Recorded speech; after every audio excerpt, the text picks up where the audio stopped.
All right. So today we'll be doing a episode on Manicheism and the prophet Mani. So this is one that I think both of us were really excited about. I've always heard of Mani and Manicheism mainly through like secondary sources like Augustine and like their relation to other like early Middle Eastern, Near East religions. And so I like actually diving into it was super interesting to me. What did you think about that? Yeah, I mean, kind of similar to you, my introduction to Manichaeism was through Augustine's Confessions, where he's because Augustine was a Manichaean himself at one time, and then when he converted to Christianity, he kind of dunked all over the Manichaeans. And I think as I was learning more about them, it became clear pretty quickly that this is yet another one of those groups in antiquity that sort of got like a lot of what we know about them comes from critical sources. Right. And we found quite a few primary texts, or at least close to primary. Mhm. But they're pretty broken up and kind of fragmented. So it's hard to piece together everything that's being said. So I'm not gonna go super in detail because there's plenty out there on like the kind of historical development of Manichaeism. So people maybe at the end or on some notes we can give people some links. But we'll go over like stuff that's relevant to what we're talking about. So Mani was born in April 14th, 216 in Babylon. He was in the Sasanian Empire, which is like the third or fourth iteration of the Persian Empire, basically. At this time, like it was like a transitional period for a lot of like world empires. So the Roman Empire is going through the crisis of the third century, where there's like a huge civil war. The Parthian Empire had just fallen, so the Sasanians were like the new dynasty, the new kids in town, basically. And in I believe in India, they had just unified pretty much the entire subcontinent for the first time. So like there's tons of political changes going on in this world. There's a lot of like apocalyptic feelings. There's a lot of like weird Christian sects going around and different like I think different philosophical traditions developing. So Manichaeanism is like coming into this like really like rapidly changing time. So Manny was he was in this like Jewish Christian like religion that he found to be um distasteful. He thought that their views reflected merely material purity and didn't really focus on the spiritual. Like there's a lot of baptismal rites and like dietary restrictions, and he felt that like they focused on the visible too much and not too much on the spiritual. And basically, when he was 12, he had a vision that called him to leave this community and go off and explore the world and start spreading his ideas. And obviously, he rejected that call because he's 12 years old. But then it kind of comes back to him again when he's 24, and it tells him to leave and explore the world. So he gets kicked out. He doesn't leave. He gets kicked out. So there might be some like what is justifying his expulsion. But he ends up traveling to India and he starts converting people there. They're Zoroastrian and Buddhist, especially. He starts bringing into his like religion. And once he's in India, this is where he kind of meets his doom because the Zoroastrians, they hate Manichaeism because they feel like it's a real competitor to their religion. So they end up the Manichaeans say that he was crucified. We don't know if that's true. Some people think he just starved in the prison, but there's some like symbology because ultimately Manichaeans really view themselves almost as an extension of Christianity in some ways. So Christ was really important to them. So his end through crucifixion is like very symbolic. Yeah, that was one of the things that really interested me was the group that he was a part of when he was younger and coming to reject the rituals as being like materialistic or like these aren't really getting at the root of the problem. Maybe like this, there's a spiritual problem that's not really being addressed, and we're just sort of whitewashing the problem, but we're not really cleaning ourselves up. Um, and sort of this like tension between like I don't know this idea of like I just feel like this is like a recurring dilemma that you see in religions. Like you see this with Luther, where he comes out and says like, you know, um, we really shouldn't even be like filling our churches with statues and things like that. You know? Yeah, Luther's interesting because he was actually moderate on iconoclasm because he he wanted to keep a lot of the imagery while the Reformed Protestants like Zwingli like they were destroying churches and destroying imagery. So Luther came out of that looking more reasonable, but I see where you're going with it. Oh, okay. That's my mistake then.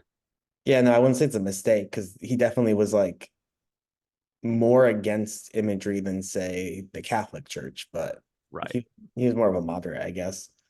But I actually I know that connection too, because like both Luther and Zwingli and Calvin, they all had this issue with the Eucharist because they didn't like that it was put into this material form in some way. And Luther took like the middle ground approach. He says it doesn't transform into the body and blood of Christ. But literally, or no, he does think it does literally, but he thinks it's through faith. Whereas the other two, they believe that it's just a symbol. There's no material presence there. And if you do think that it literally turns into the body and blood of Christ, you're now worshiping an idol, basically. So yeah, it's very similar to Manny.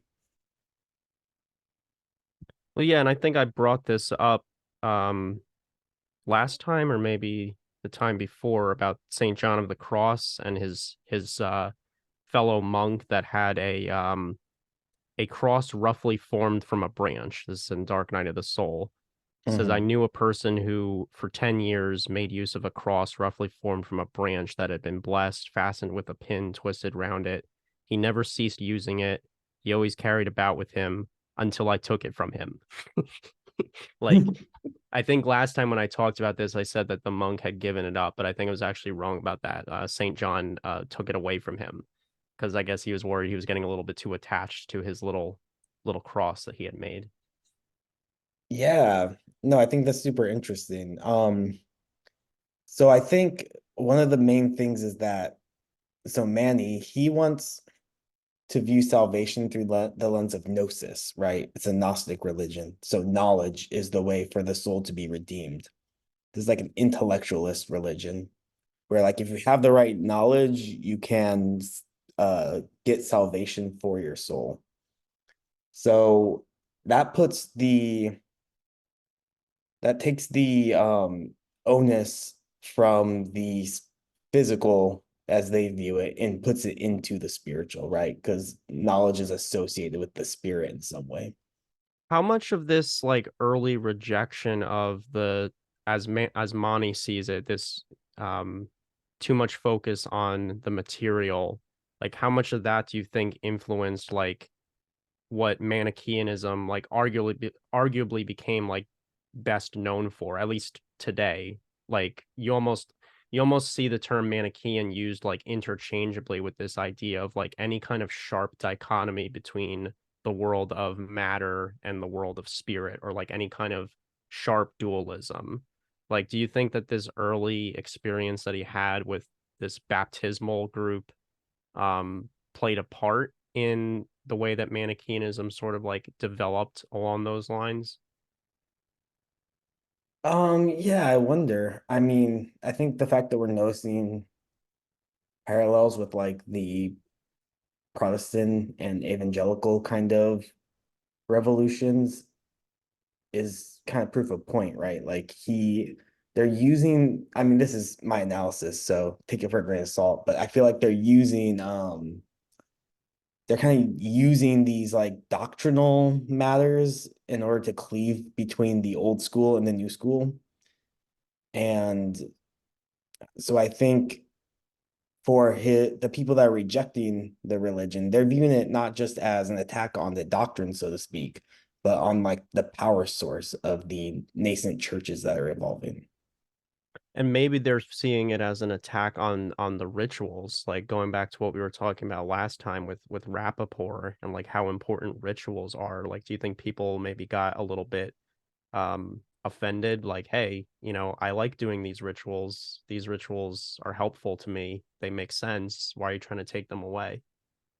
Yeah, I mean, if we took the Rappaport lens and said that, ritual is basically the truth maker in the society, right? Like this is what gives legitimacy to a government or to a religion or any kind of like power, then rejecting the ritual is tantamount to rejecting the truth and authority in the society. And I think what Manny's trying to do is, and maybe it's similar to something like Plato or something was trying to do, was like they're trying to elevate knowledge and wisdom and make those like this kind of higher power over these kind of material symbolic gestures, right? I mean, it makes sense if you're looking at it in terms of like there are two worlds, and like his whole thing is that the divine spark, right, is sort of buried under the material. So there's this little piece of the spirit that's like trapped in our profane physical material world.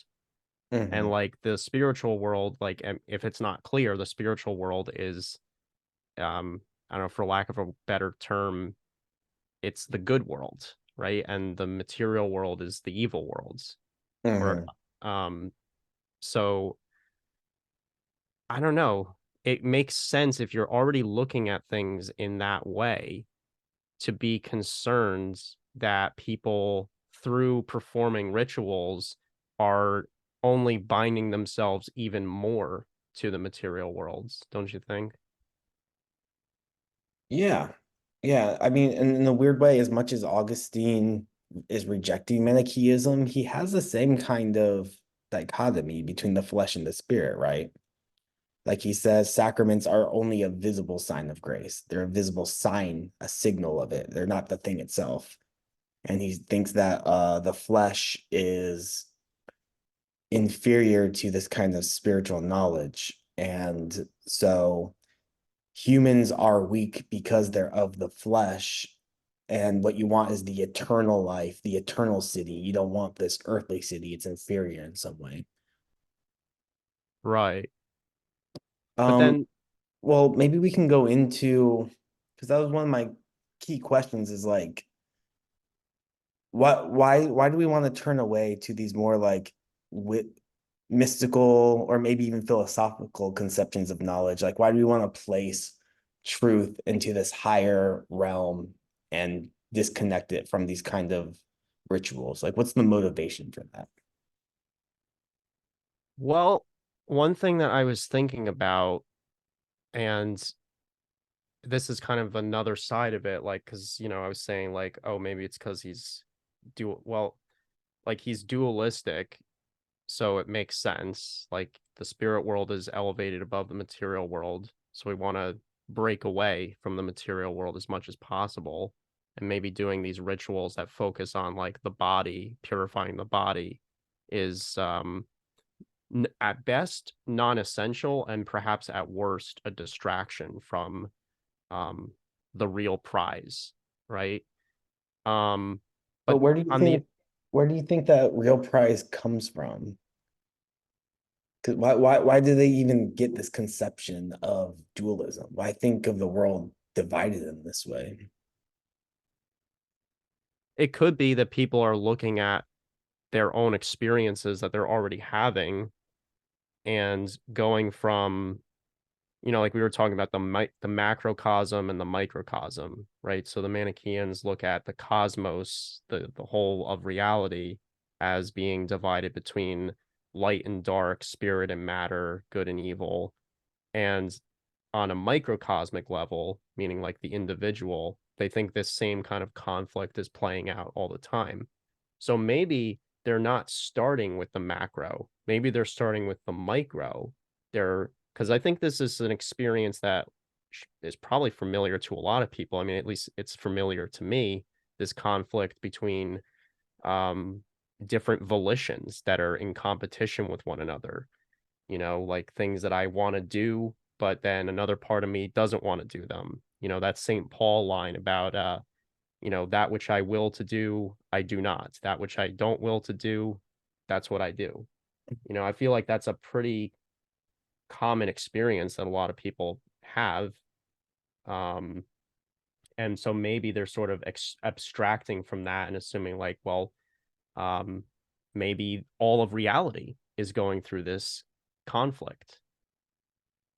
Yeah, no, I like where you're going with that because that was kind of my thought too, was that I was actually going to bring it back to our boy, I guess he is, Yeah. because I think that so he had this distinction between this idea that like pleasure is a good and we can get good by participating in pleasures and different activities that bring them about, right? But then it's like it's not achievable in this world. Like, so these things that ostensibly are material pleasures aren't actually so pleasurable.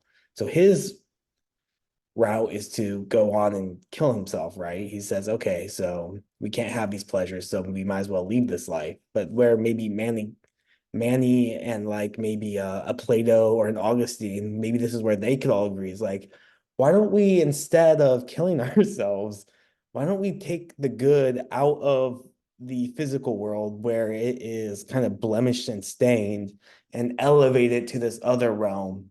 Because if it really is good, it's not going to be subject to these vicissitudes of the material realm, right? This becoming, this coming into being, disappearing, this cycle of rebirth, as Manny might view it in those lenses, right?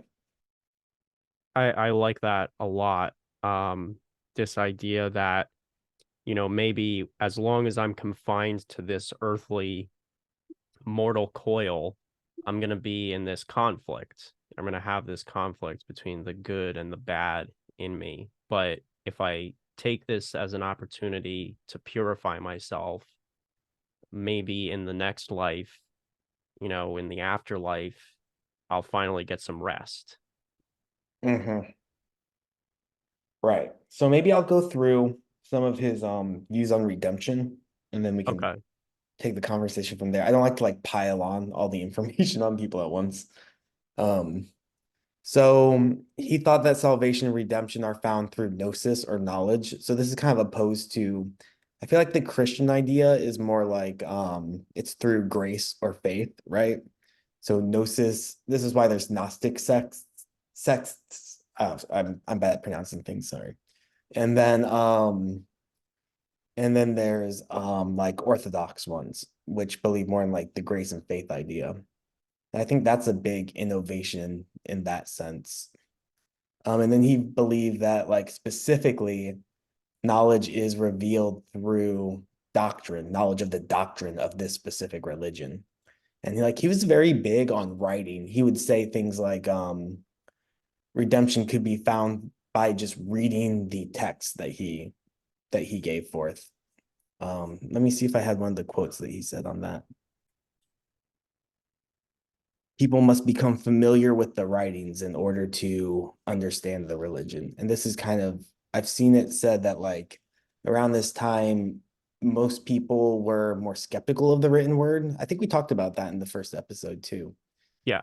Yeah, like how like words were kind of like an illusion or a distraction, but Manny had like faith in them for some reason, which I think is interesting. Like his view of it was slightly different. Did he have faith in reading the written word, or did he like prescribe any sort of practices for like his followers to like? exercise writing on their own. I couldn't find anything on that. I saw some people arguing that it was more of an oral tradition, but then the way it's translated in a lot of these is as written or reading and writing. So I'm not sure. I mean, this is a problem with a lot of this early stuff is we don't know to what extent it was oral and what extent it was like read. Sure. Yeah. So so from there, right, we have this gnosis, this knowledge of the doctrine, and that lets us achieve salvation in some way. And then redemption is a return of the soul to the world of light, right? There's the world of darkness and the realm of light. And so once we have gnosis, we have like knowledge of the path to get back to that. And he believes in like the transmigration of the soul. So he thinks the soul is constantly moving through a cycle of rebirth. And it's kind of going back and forth between these realms in some way. And then he has kind of like a quasi third realm, which is the physical. And the physical material realm is like a mixture. It's a mixture of the realm of light with darkness. So there's like an equal amount of both in this world. And the soul is an immortal, immaterial substance that's tethered to a material substance, and material substance is made out of the material that the evil originates in. So that's why he views it as a mixture of the two. And so the And body is this like a chain or a raiment that covers an immortal soul. and they took this to a they took this pretty far, like even up to the point of the consumption of food Yeah. as being problematic. It was great. I mean, do you want to explain that a little bit? Well, as far as I understand it, the Manichean church was sort of divided in two kind of tiers, where you had the elect, and these were kind of like the high priests, I guess. And then you had the hearers. These were the people, or it was their job to, I guess, listen to what the teachers were teaching them, telling them. But one of the tasks that was assigned to hearers of the teachings was to basically they had to take it upon themselves to kind of donate food to the elect. And that the reason for this was because the elect, I guess, were held to sort of a higher standard where even the consumption of food, because of a couple reasons, I guess. One is that we're doing something that's like, very obviously we're eating food that's connected to the body. But there was also this sort of through line I saw of just this sort of concern that Mani had that uh, taking taking organic materials out of the earth, whether we're talking about animals or even plants, and then eating them, is we're doing damage to the spirit that's sort of contained within. So this is okay. So this brings me back to Schopenhauer too, in a way, because it's almost like there's this connection between everything, this kind of like material will almost that's separate from the just the body, right? There's like an underlying will that everything's experiencing. Yeah, yeah, the will to live. Mm-hmm. So then the elect are able to eat without sin because so they use the hearers, right? So basically this is kind of fucked up to me because they have the hearers and they're these people who aren't initiated, but they hang out with the church basically. And what happens is they take all the sins upon them and that they allow the elect to live these perfectly religious lives and they let them go exit the cycle of rebirth and all these things because the hearers are the ones that are murdering everything and taking all the sin upon them. So in a way, the hearers are like, even though it almost reminds me of like Judas, like you're doing this thing that is ostensibly evil, but you're the only reason that there's any good in the world is because you're being evil. And then there's this whole like inferior, superior dichotomy between the hearers and the elect. So the elect are doing nothing. They're living this perfectly religious life. I mean, supposedly, but then obviously a lot of them are actually fucked up and they're taking wives and living like these like what we call cyrenaic lifestyles of pleasure, right? Um, but the hearers are the only reason that they're able to do any of that. And it almost feels like a like an some kind of like what would be the word, like an extortions game, basically. But do you want, so we were talking a little bit before about the hearers and the elect and some of the like ways that modern cults or religion could mirror that kind of dynamic in some way. Do you want to speak briefly about that? Because I thought it's interesting. I don't know if we need to get super into it. Yeah, I mean, there's a couple directions we've talked about going down. Heaven's Gate is definitely a good one, and other scholars have note like Ben Zeller has noted similarities between Manicheanism and the Heaven's Gate religion.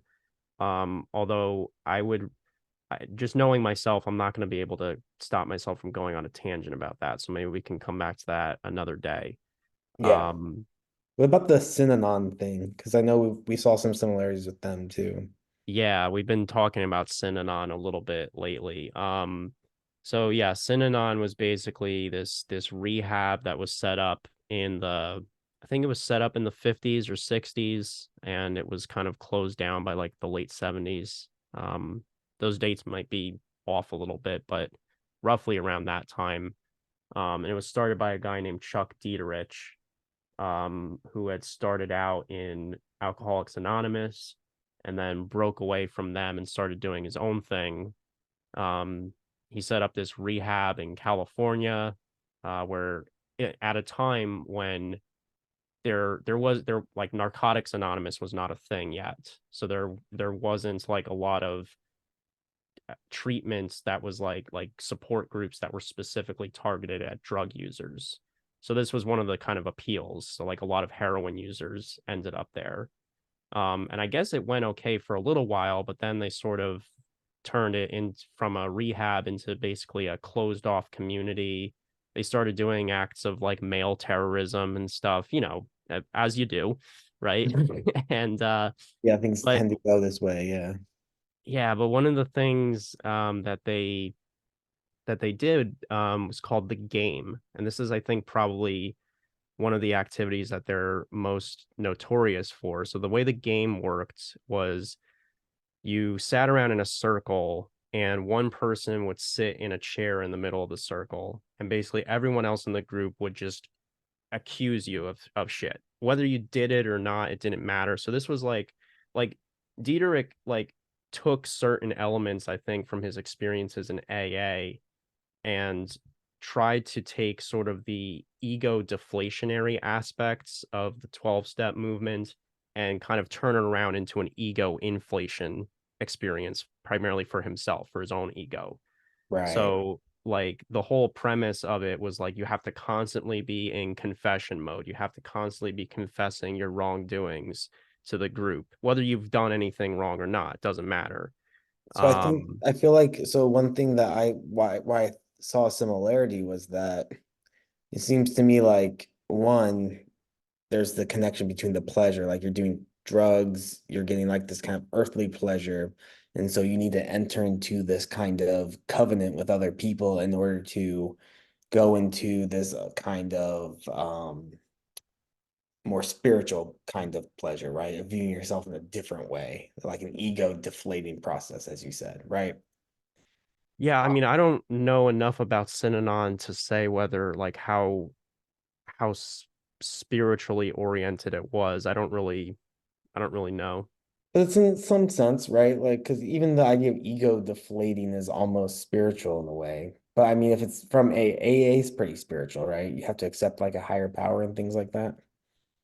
Yeah, well, I mean, so the reason I brought that up is because the way that I've looked at sort of like Dieterich's kind of transition from being in AA to starting doing his own thing, where the practice of confession, it like has its roots in AA. It has it in step 5 of the 12 steps, where basically what you're supposed to do is you're supposed to sit down with somebody. Usually it's your sponsor, but the big book actually doesn't specify that. It could, in theory, be with anybody that you trust. And you basically just kind of tell your life story. You tell somebody else, these are all the fucked up things I've done. And this experience is supposed to be kind of like a humbling experience. Usually what happens is you tell your sponsor and usually they respond with like, "Oh, I've done that too," or you talk about like that's when you start talking about like making amends and things like that. But it's a very like very very intimate experience, and it's not supposed to bring a person down. Like the result is not supposed to be a person walking around feeling like a piece of shit. That's how they feel going in to the fifth step. When they come out of it, they're supposed to have kind of a level of acceptance and like a resolve to change their ways.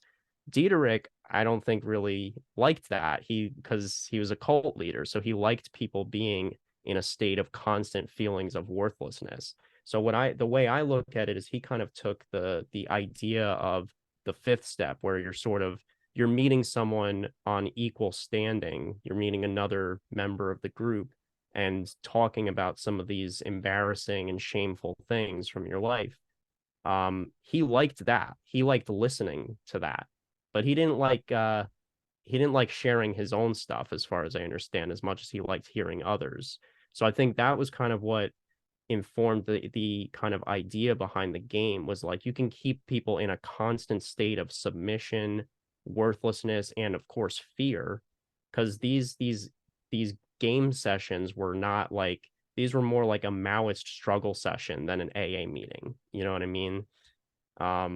So the goal was very much, I think, to break people's will. Um, I mean, and it's, I'm not a psychologist, so I don't know all the intricacies of like how that actually works, but Yeah, I'm just um wondering if there's because the here like they're bound through a connection, it says, of love and fear. And it's like I mean, we know like Augustine was a hero for like 9 years and he never became one of the elect. So I'm just wondering, could this be like some kind of ego inflating process for the elect in this religion? I mean, I don't know. I mean, I'm not trying to compare it too much, but I feel like there's always like kernels in these things. well, I think it's important to keep in mind like it's possible that the maybe the hearers were getting something out of this. Maybe they liked being Hmm. in a position of like because there's something to be said for feeling like you're um in service to something or someone higher than yourself. Um that can produce like a feeling of love, I guess. Right. Well, yeah, love and fear. Yeah. Love and yeah, okay, well, yeah, that too, I guess. I think Diederik was probably more looking for fear than love, although he did get involved in um, you know, sex scandals and stuff Well, with the as fear they comes do. love, right? Because he wants love from these people and also fear from them. Yeah. I mean, there's a bunch of scandals with the Manicheans too, from what I was seeing. There was like a bunch of claims that the elect were abusing their power, and like we were talking about the breatharians too, like they're putting on this act that they have access to this knowledge, but then they're not even acting on it themselves. How much of that do you think is trustworthy? Like the accusations, because like Epicurus got accused of all kinds of stuff too. Socrates did, It like would surprise me if what we see now with modern cults and religions and even like just businesses, right? If they didn't have the same exact problems back then, if not yeah, worse. that's a good point. Like it would be very surprising to me. I mean, I don't know. That's Um, true. because I do know like the Catholic Church like had gone through several kind of like they had to do a cleanse like every like 100 years. Like they just have to send bishops out and like inspect every monastery and every church for abuse. Otherwise, you just had um priests and bishops and abbots that were abusing their power. I wanted to go back to something we were talking about earlier with like the rituals and stuff, Hmm. because like I wanted to sort of give like a different view of it because I think at first I'm kind of focusing on like maybe this emerges from like the dualism as sort of the starting point. But I think the concern of like am I further binding myself to the material worlds, to the illusory worlds, um through these kinds of rituals. I don't think that requires a dualistic starting point necessarily. Um, and one of the kind of examples I have in mind is Ramana Maharshi, right? This like Indian sage that I think he died in the 1950s, something like that. And one of his, he was part of he was a Gyani. So like Gyani is like a yogic path that's sometimes called like the path of the intellect, although that's Mhm. somewhat misleading because the way I've heard it described is basically like it's not it's you're using the intellect to overcome the intellect. But the reason I bring him up is because one of the things that makes him really interesting is um when people would come to him, he lived in a cave, and when people would come to him and ask for teachings, a lot of times what he would tell people is that the rituals like praying to a deity, doing devotional things like that, he would say, to some extent, these rituals are preventing you from becoming liberated. Because his whole thing was that liberation comes through realization, self-realization. You realize that you're already liberated. But these rituals, from his perspective, was like these rituals are just confirming and reaffirming over and over again that I am in bondage and I need to seek liberation. But that was his whole thing, is liberation isn't something that you need to seek. It's something that you already are. So I don't know if you see any connections between that and sort of the gnosis as salvation in Manicheanism. So Augustine actually has a very similar critique of them because he thinks Really? the focus on gnosis as a function of knowledge makes you it makes it he thinks it's too materialistic still, even though Manny is kind of countering those materialistic influences. And he thinks like faith is the higher kind of sense that humans have, right? And so he says that evil as a force inherent in matter makes the makes it makes the actual function of the will kind of inert, right? So if evil is just mixed up with matter, it's just a part of us, and it's not derived from like a weakness of the will, then evil becomes kind of meaningless. Like there's no people aren't actually doing evil. In fact, they're just doing what they should because they're partially evil beings, right? And then he says, conversely, if God is good intermingled with all this matter, then this is too materialistic of a concept. God's just mixing everything. So there's no divine providence in things. There's no plan, there's no knowledge, and there's no faith to be had because good's just the thing that you do. It's part of your matter, your being in some way. So everything was God. And then he goes on to say, if only I were able to conceive of a spiritual substance, but this I was unable to do. So he thinks that the Manicheans are too materialistic. Right? And I think that he would have a similar to what you're saying is like our spiritual redemption is almost a way of overcoming our knowledge because our knowledge is linked with this material world in some way. It's interesting just how often this comes up, man. Like it reminds me of like how often this comes up in the history of ideas. Like it reminds me of when Feuerbach comes up with a way to turn Hegel into a materialist, and then Marx comes along and says, "Oh no, Feuerbach, you're actually still just an idealist." Yeah, Yeah. exactly.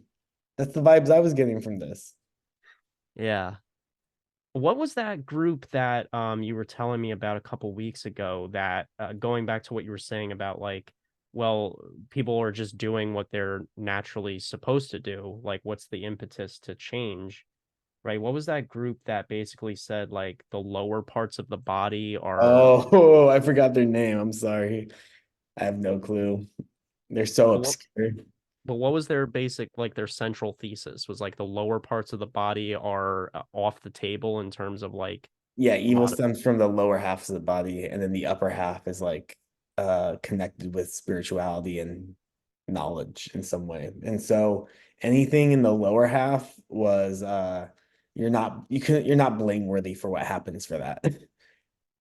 So like you could do all the fornicating you want to do Yep. because the lower half of your body is not Evil. like, Yeah. yeah. But then like if you like plan a murder, then you're bad. Well, what if you plan a murder with your feet? Well, I don't know. That's where these interpretations come in. But I mean, I think ultimately what they mean is like if you're giving into instinct, that's your lower half. And if you're planning something like planning an evil thing, like crimes of like premeditated crimes, those would be the evil. But crimes of passion wouldn't be. That So would one of the things that I was wondering about too is like how much did Christianity influence Mani? And in particular, I'm wondering how much certain parts of the Gospels, like specifically the part about where Christ says it's not what goes into your mouth, but what comes out of it, right? And then St. Paul, I think, in one of the letters, or maybe several of them, expands on that, where he kind of cautions Christians not to get into these squabbles about dietary restrictions, because ultimately this is sort of trivial compared to the more important, perhaps spiritual work, right? I mean, do you like because this is like a tension that I see. Um, I've I think for a lot of people, at least for myself and other people I know who were raised in some form of Christianity, when you come across those kinds of verses, I think a very similar dilemma arises that may have arisen for Mani, which is how do I reconcile the fact that Christ is basically saying like it seems like he's saying it doesn't matter what I eat. But then there's all these other parts in the Bible where it seems to matter a whole lot, you know? I'm yeah, I wasn't not super sure if it's prepared. clear the connection that I'm trying to draw. I hope it is, but I'm not sure. I see where you're going. I'm not really prepared for that. And remember, I think that that might be better saved for whenever we do that episode. We're planning on the kind of like early Christian different like variations of Christianity because most of their interpretations come from exactly the distinction that you're making. Really? Okay, Yeah, yeah. So I know kind of what you're going with, but I don't have a lot of like textual evidence off the top of my head. no problem. But I do think that like a lot of that is comes down to interpreting what exactly Christ meant when he separates like the realm of the flesh and the realm of the spirit. And when he says like these certain practices don't matter and which ones do. And so you get these weird religion or variations of Christianity where like they believe that if you are baptized, then you can't sin technically because you've gone through the process, or they think like certain sins of like that are connected with the lower half are not actually sins, or they think that it if you are like doing something in doing violence in the name of the Lord, then it's fine because Christ brings the sword. Like there's all ways that they took like these like micro like textual features and turned them into like a full interpretation. Right. Okay. Or I think there's one where they say like don't worry about your like flesh in some way, and then this one group interpreted it as like we shouldn't bathe. Like Exactly. there's Yeah. like a Or you lot of shouldn't take weird like medicine. I would like to do like a full analysis of that because I don't have them all off the top of my head. But as Well, far what as about and I think like you're spot on though with Manny and like what's more important is what goes in and not what comes out because I think that basically explains a lot of their dietary things. I mean, they even say that like the elect they purify the food for the hearers and others, right? Like their farts their farts are literally like farting out good into the atmosphere. Yeah, that was really interesting to me. I mean, the connection between religious rituals and where it intersects with diet is to me is one of the richest areas of exploration. It's so like universal and it's so interesting like how just the the variety of ways in which religions imbue food and the consumption of food with significance, and just all the rituals that kind of emerge out of that. It's just, I don't know, it's such a fertile topic for discussion in general. But this was, I don't think I've ever come across anything like this, like where, yeah, like their flatulence is is purifying the followers. Maybe there's other analogs, but this is a first for me. Right. So I wanted to go into maybe one more topic before we end today, because I was thinking of this idea of human nature. And so the Manicheans, they're kind of opposed to like the Augustinian tradition where like humans are naturally evil. They're fallen, right? But they're also opposed to this idea that it's called Pelagius. He kind of argued with Augustinian. Their correspondence was like famous because Pelagius thought that humans were inherently good and that they don't need redemption. They're already redeemed in some sense, right? And so, and then the Manichean seems to be like a middle ground approach. Like humans are a mixture of good and evil. I was wondering because like you see these kind of like state of nature theories, like with Hobbes and Rousseau and Marx, where they kind of like they try to look at what human nature is and then derive what we should do based off that, right? So what do you think the connection is between those? Well, I'm not nearly as familiar with Augustine as you are, and I'm not at all familiar with Plagus. Pelagius. Yeah. Yeah. Um, whenever we get into conversations about Marx and human nature, I mean, this is just such a minefield in Mhm. itself. Um, what exactly was the question?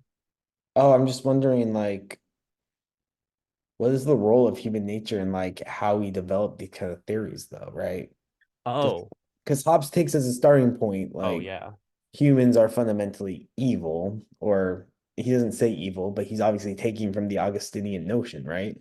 Like we're fallen in some sense. We're not, life is nasty, Bruce, and short.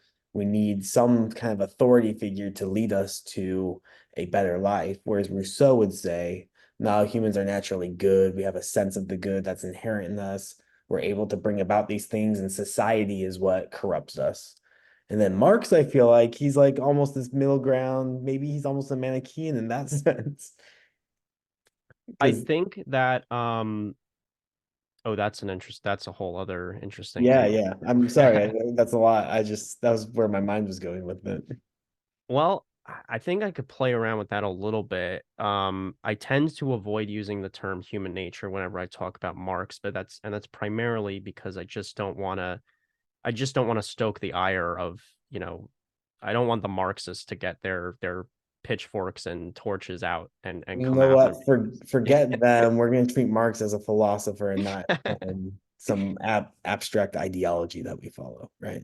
Well, there a lot has been written from like Cyril Smith, Eric Fromm, Hmm. um on Marx's conception of the human being.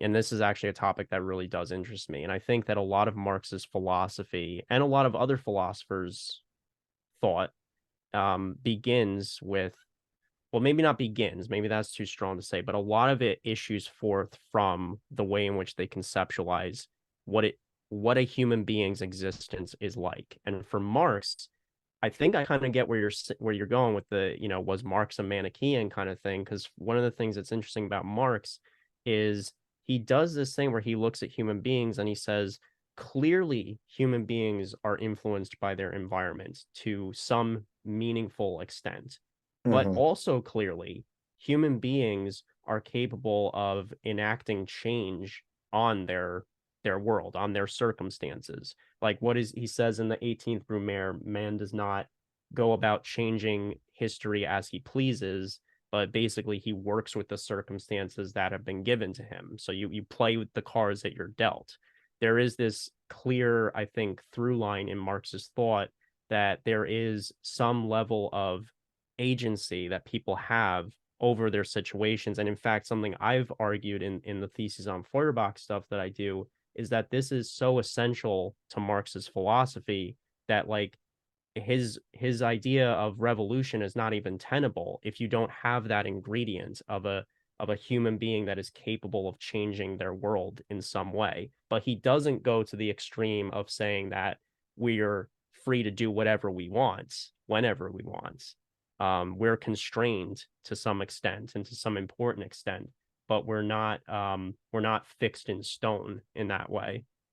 Yeah, so if I was thinking if we did, and this is what would be the word? This could be controversial, but if we did some kind of more metaphorical reading of Mani, we could view it as maybe the material is the more deterministic, like preconditions that we're born into, the things that we're subject to, and the spiritual are the parts that we kind of change. Like those are the things that we can influence through gnosis, right? Through our understanding, our conceptual analysis, running the things that we see, all of our perceptions and experiences through this kind of like philosophical filter in some way. And so if we apply that to Marx, we could say like, okay, we're born into this world with these certain preconceptions. We have a world that's given to us, right? The material world. But then we also have this kind of radical ability to change that world and create new conceptions. And that could be the distinction on in the metaphorical way between the material and the spiritual. Yeah, and I like that, and I think that's a lot of what was exciting me so much about learning about the Manicheans was I see a lot of explanatory power in what they're doing. And I think it's something that we see in a lot of different places today. Um, and I think for me, maybe the clearest example I can think of is like addiction recovery, where in a lot of circles, like in like Narcotics Anonymous, you might hear this notion of like the sober self and the addict self, where you have Mhm. sort of these two selves at war within the individual. And the more that you sort of feed the addict self, the more you give in to the impulse to use or whatever, drink, whatever the case may be, the stronger and louder that voice becomes. Um, but conversely, the more that you resist that urge, the more that you apply your program to your life and try to change the way you think and the way you live, the louder and stronger that voice hopefully over time becomes, and it becomes easier to not give in to that impulse. And you know, say what you want about the disease model of addiction, say what you want about the notions that Mani had of like the spirit and the material and the farts, and like say what you want about all the surface stuff, but underneath that, I think there is a real phenomenon that I think probably most people experience at one time or another, which is a conflict between like, should I go left or right? You know, I know which way I want to go, and I know which way I probably should go. And it's really hard for me to make the choice that I think would, in the long run, be better for me. And I don't know. I think there's a lot of power in a narrative, you know, to kind of give to kind of validate that experience, you know? Yeah, and I think one last thought I'll throw out because we talked about Rappaport, and then I think he took a lot of his ideas from Vico, which is maybe if we even analyze it as not so much that they are believing in these like kind of metaphysical entities or like they're creating these things that kind of fictionalism, but maybe it's like this is how they're experiencing the world. And Yeah. so like we just take it as it is, and maybe we can create a modern analogy to it, and that would help us understand it. But this is literally what the world looked like to them. This is how they viewed it. This was their direct experience of it, right? For them, it really was a cosmic battle. Like they saw these things. Yeah, I love that.